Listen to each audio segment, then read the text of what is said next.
दोस्तों आज हम बात करने वाले ऐसा एक इम्पॉर्टेंट टॉपिक के बारे में जो हर साल 10वीं क्लास के बोर्ड एग्जाम में पूछा जाता है। इसलिए वीडियो को शुरू से आखिर तक देखिएगा, ये आपके लिए बहुत ही फायदेमंद होने वाला है वीडियो। चलिए शुरू करते हैं। यहाँ पर हम लोग चेक करेंगे कि जी जो है पी का गुणनखंड है या नहीं है। अगर जी पी का गुणनखंड है तो जी का वैल्यू जैसे हम लोग पी में पुट करेंगे तो उसका वैल्यू 0 आना चाहिए। अगर 0 आएगा तो अब हम लोग बोलेंगे कि ये जी पी का गुणनखंड है। तो चलिए शुरू करते हैं। यहाँ पर सबसे पहले देखिए जो छोटा बहुपद है वो है जी जिसका वैल्यू दिया है x+4। तो हम लोग इसको पहले नोट कर लेते हैं। यहाँ पे लिखेंगे जी बराबर x+4। अब हम लोग इसमें से x+4 में से x का वैल्यू पता करने के लिए हम लोग इसको 0 के इक्वल रखेंगे, क्योंकि जब तक 0 का इक्वल नहीं रखेंगे तब तक हमको कुछ वैल्यू इसका प्राप्त नहीं होगा। अब यहाँ पे हमको थोड़ा सा पक्षांतर का नियम उपयोग करेंगे, जिसमें यहाँ पे 4 को दूसरे तरफ पक्षांतर करेंगे तो यहाँ पर देखिए x इक्वल टू हमको प्राप्त होगा -4।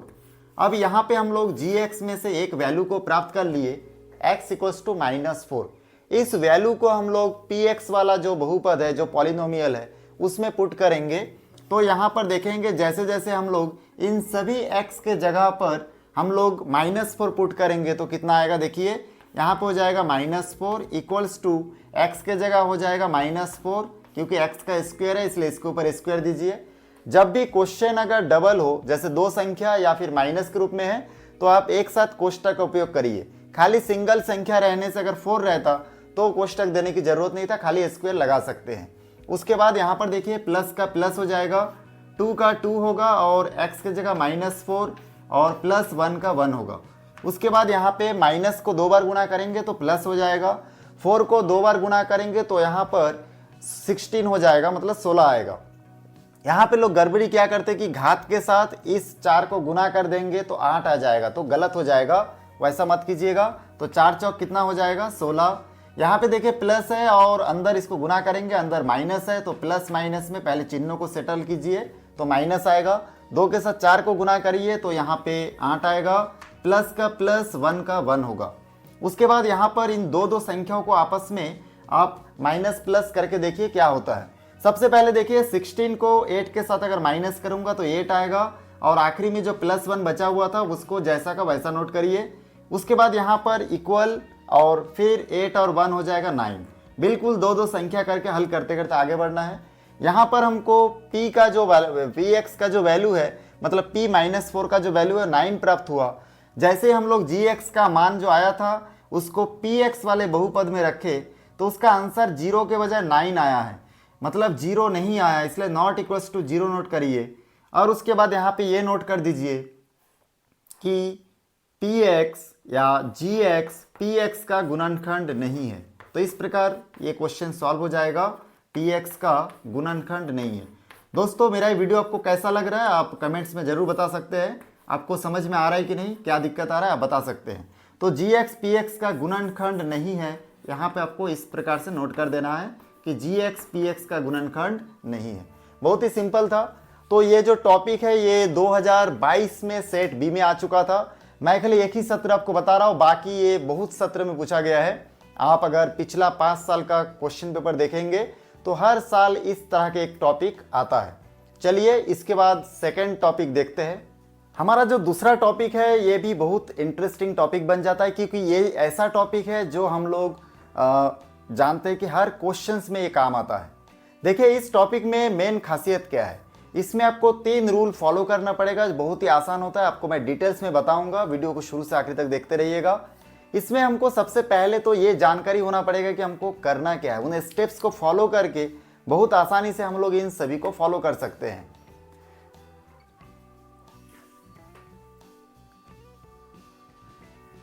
देखिए इसके बाद हम लोग जिन दूसरे टॉपिक्स को देखेंगे, अभी जो दूसरा टॉपिक देखेंगे,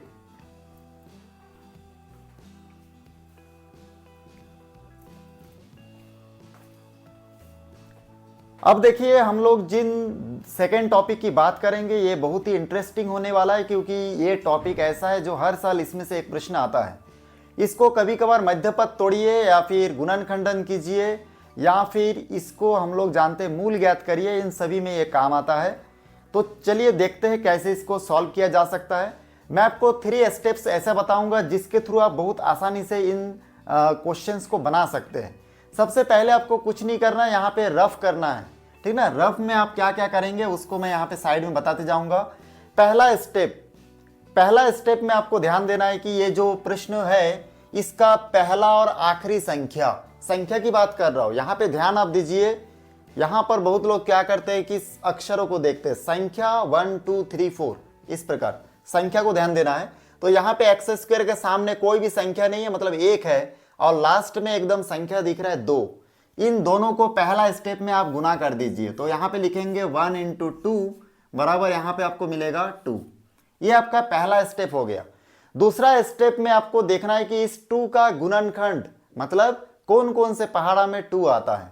आपको मालूम ही है 1 से 10 तक का पहाड़ा सबको आता होगा। यहाँ पर हम लोग जानते हैं कि 1 के पहाड़ा में आता है और 2 के पहाड़ा में भी आपका 2 आता है। ये 2 स्टेप बहुत सिंपल था।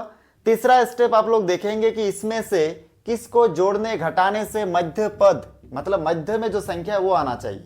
तो 3 किसको किसको जोड़ने या घटाने से आएगा।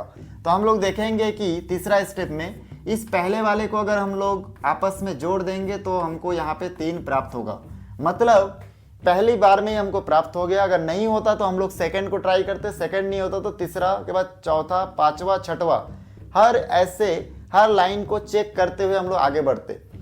फिलहाल अभी तो हमको पहला स्टेप में मिल गया कि 1 और 2 को प्लस करने से 3 मिलता है।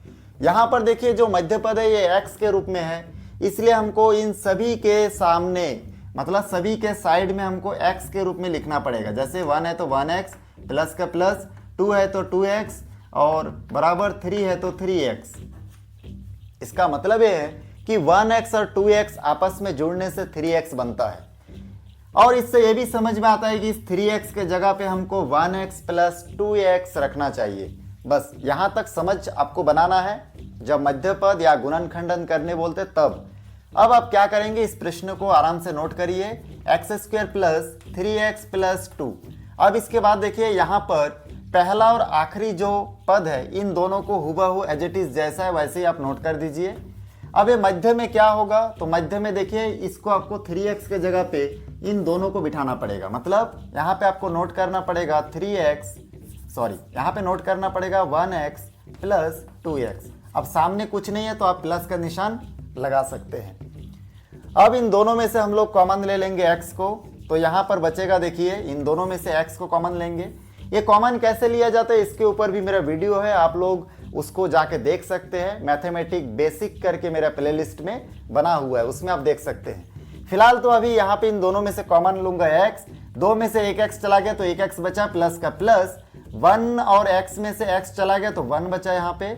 उसके बाद प्लस का प्लस, इन दोनों में से हम लोग देखेंगे क्या चीज कॉमन का मतलब ऐसी संख्या या ऐसा अक्षर जो दोनों में एक जैसा हो। तो यहाँ पर दोनों में देखिए एक जैसा है 2, इसलिए 2 को कॉमन ले लिया। तो यहाँ पे 2 में से 2x में से 2 चला गया बाहर तो x बचा, और प्लस का प्लस 2 चला गया तो 1 बचेगा, क्योंकि हम लोग अभी जो सोच रहे हैं ये मल्टीप्लिकेशन के रूप में सोच रहे हैं। तो यहाँ पर x प्लस 1 बचा। दोनों कोष्टक के अंदर जो बचा है उसको हम लोग लिखेंगे x प्लस 1, और यहाँ पर भी देखिए लिखा हुआ है x प्लस 2। जो बाहर का संख्या है उसको अलग कोष्टक में, दोनों कोष्टक के अंदर जो था उसको एक बार हम लोग नोट कर दिए। तो ये देखिए सिंपली हमारा गुणनखंड बन चुका है। ये बहुत ही आसान क्वेश्चन था। छत्तीसगढ़ 2024 में सी सेट में इस प्रश्न को पूछा गया था। बाकी हर साल ये प्रश्न आता है, तो इस प्रश्न को ध्यान रखिएगा, ठीक ना। चलिए इसके बाद हम लोग शुरू करेंगे हमारा तीसरा टॉपिक जो एग्जाम में पूछा जा सकता है।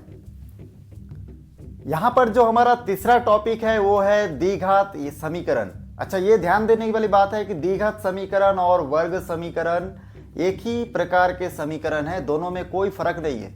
यहां पर देखिए ये दोनों में से अगर पूछा जाता है कि शून्यकों का योगफल और गुणनफल पता करिए, तो कैसे पता करेंगे।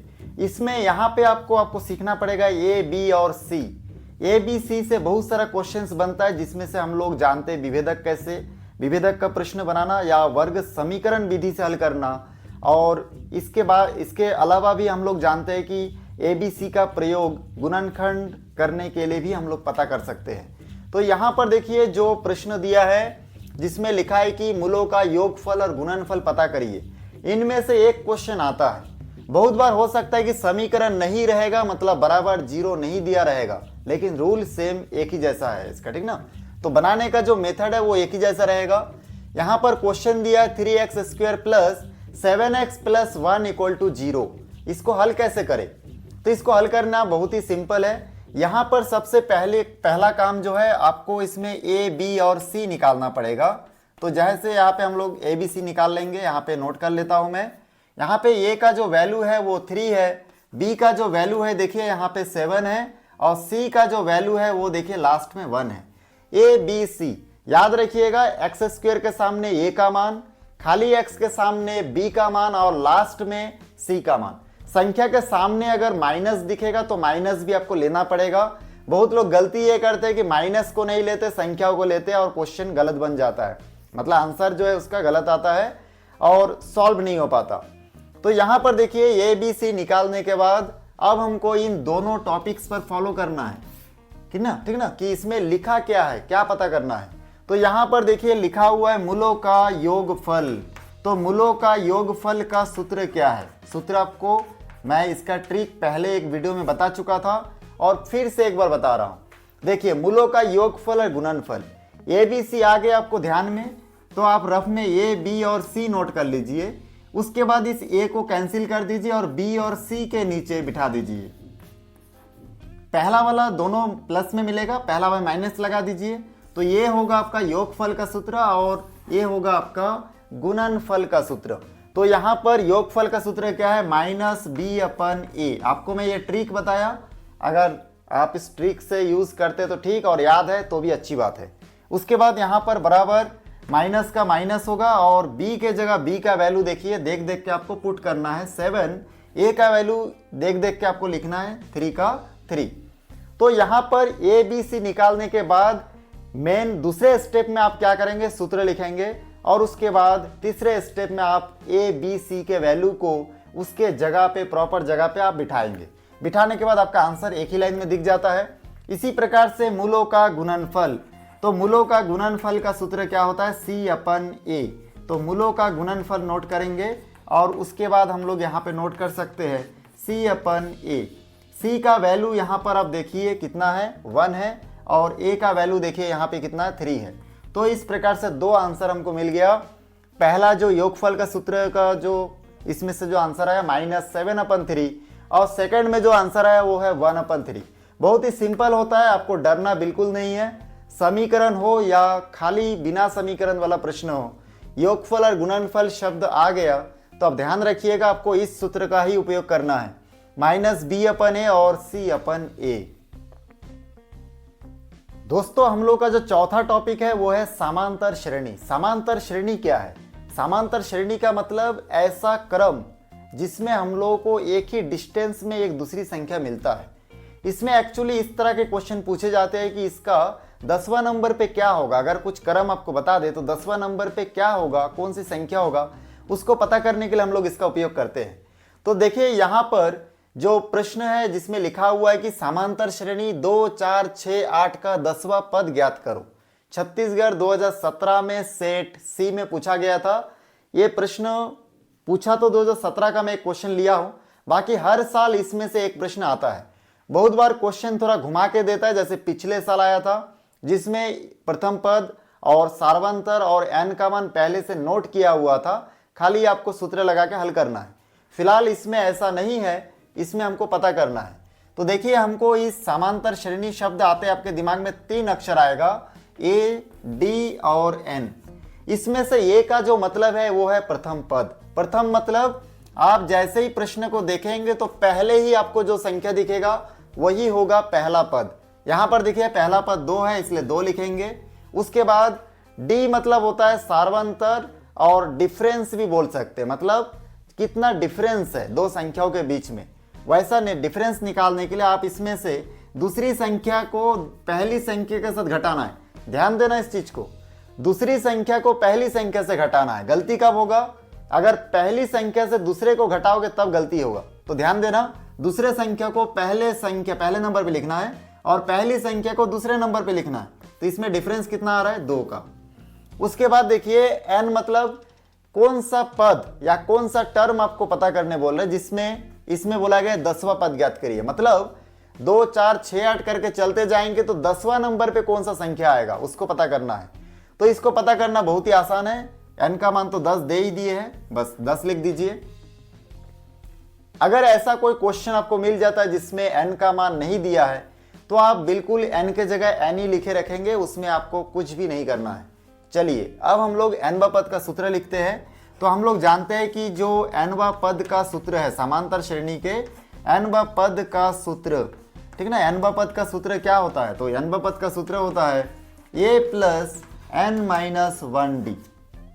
अब यहां पर a plus n minus 1d ये सूत्र है, तो बराबर के यहां से आप मान बिठाते जाइए। देखिए सूत्र भी आपको मालूम है, a d और n का मान भी कैसे आया आपको पता चल गया।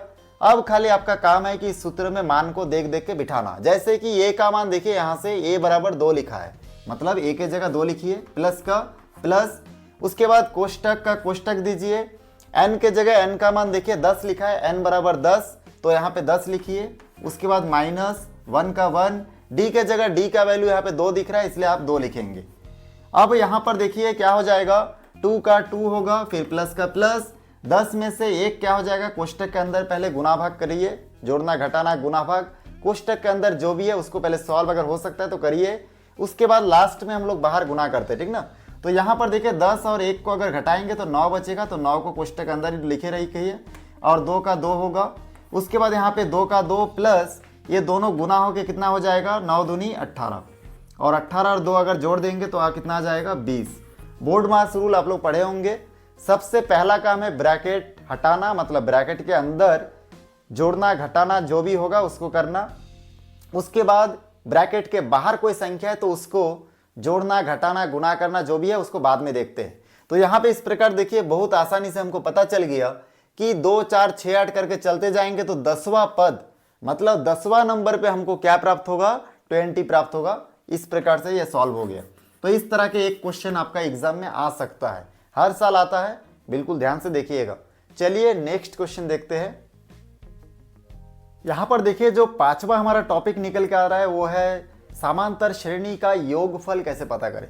बहुत बार क्या होगा कि आपको योगफल शब्द का उपयोग नहीं करेंगे, उन लोग बीच में प्लस का निशान दे देंगे, और बहुत बार क्वेश्चन में योगफल शब्द का भी उपयोग होगा जो आपको दिख रहा होगा। तो यहाँ पर देखिए हम लोग इसमें भी जैसे समांतर श्रेणी में करते हैं वैसे इसमें भी हम लोग क्या करेंगे, सबसे पहला तो हम लोग इसमें लिखेंगे कि क्या क्या दिया है।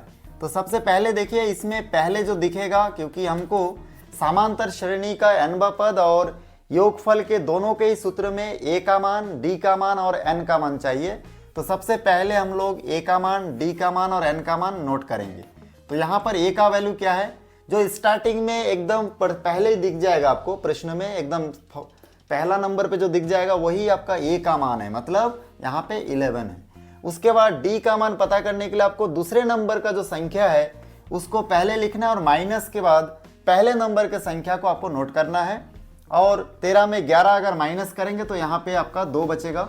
उसके बाद n मतलब पदों की संख्या, यहाँ पे ऑलरेडी बता चुका है कि 14वें पदों तक का योगफल ज्ञात करिए, मतलब n = 14 हम लोग लिख सकते हैं। उसके बाद योगफल का सूत्र कितना डिफरेंस होता है उसको देखिए। यहाँ पर आपको याद होना चाहिए समांतर श्रेणी का nवां पद का सूत्र। तो nवां पद का जो सूत्र है, ठीक ना, वो देखिए क्या होता है, वो होता है आपका a plus n minus 1d। और nवां पद का योगफल का सूत्र क्या है, देखिए nवां पद का योगफल, ठीक ना। तो इसका सूत्र भी बहुत सिंपल है, आपको देखिए ट्रिक बता रहा हूँ, इतना आप लोग नोट कर लीजिएगा। सबसे पहले a plus n minus 1d, उसके बाद यहाँ पर 2 लगाइएगा और कोष्टक के बाहर यहाँ पे आपका n/2 लगा दीजिएगा। तो ये आपका बन जाएगा nवां पद का योगफल का सूत्र। देखिए क्या डिफरेंस है, इस a के जो सामने 2 लगा दिया और कोष्टक के बाहर n/2 लगा दिए, बस इतना ट्रिक है, ध्यान रखिएगा। अब हम लोग क्या करेंगे, यहाँ पर योगफल का जो सूत्र है उसको हम लोग लगाएंगे। तो योगफल का सूत्र क्या होता है, उसको हम लोग योगफल को SN से शो करते हैं, और बराबर यहाँ पे हम लोग लिख सकते हैं n/2, और कोष्टक के उस तरफ 2a plus n minus 1d, इतना हम लोग नोट कर देंगे। अब यहाँ पर देखिए हम लोग एक एक करके इन सभी वैल्यू को a का, n का और d का इसमें हम लोग पुट करेंगे। जैसे कि n का वैल्यू यहाँ पे कितना दिख रहा है, 14 दिख रहा है, बटे 2 का 2।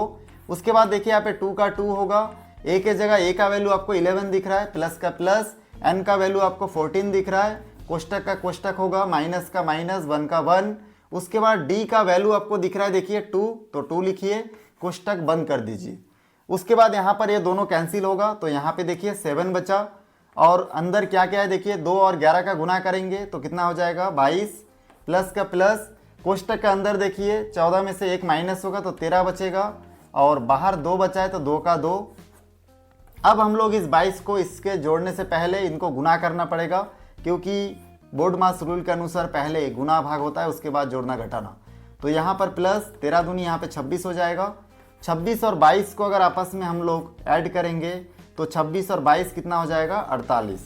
और उसके बाद यहाँ पे हम लोग इसको गुना करेंगे तो हम लोग जानते हैं कि 7 अट्ठे इसमें 56 का 6 होगा, हासिल इसमें 5 होगा, 4 सत्ते 28, 28 और 5 आपका हो जाएगा 33। तो इस प्रकार से हमारा फाइनल आंसर प्राप्त होगा 336। मतलब इस क्रम में जाएंगे तो इनका टोटल सभी को योग करेंगे तो फाइनली आंसर प्राप्त होगा 336। मैं आपको 5 इस प्रकार का IMP टॉपिक बताया जो एग्जाम में आ सकता है। वीडियो अच्छा लगा तो लाइक करें, शेयर करें और सब्सक्राइब करें और बेल आइकन को भी प्रेस करें। फिर मिलते हैं एक नई वीडियो के साथ। धन्यवाद।